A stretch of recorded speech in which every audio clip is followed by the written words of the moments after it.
पाकिस्तान में दहशतगर्दी के पीछे भारत मुलविस है। वजीर दाखिला राना सनाउल्लाह ने बता दिया। IG CTD के हमरा प्रेस कॉन्फ्रेंस में कहा, कुलभूषण मामला पाकिस्तान में भारतीय दहशतगर्दी का मुंह बोलता सबूत है।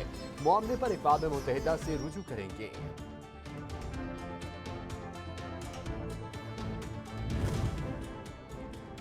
जौहर टाउन लाहौर धमाके में मुलविस दहशतगर्दों को गिरफ्तार कर लिया गया। Additional IG CTD Imran Mahmood कहते हैं, तीनों दहशतगर्दों को भारतीय खुफिया एजेंसी रॉ ने सपोर्ट किया। दहशतगर्द कार्रवाइयों के लिए मुलजिम 2012 से भारत से राब्ते में था।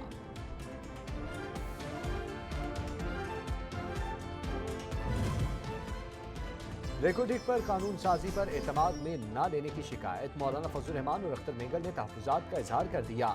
BNP का हुकूमत से रहती का फैसला।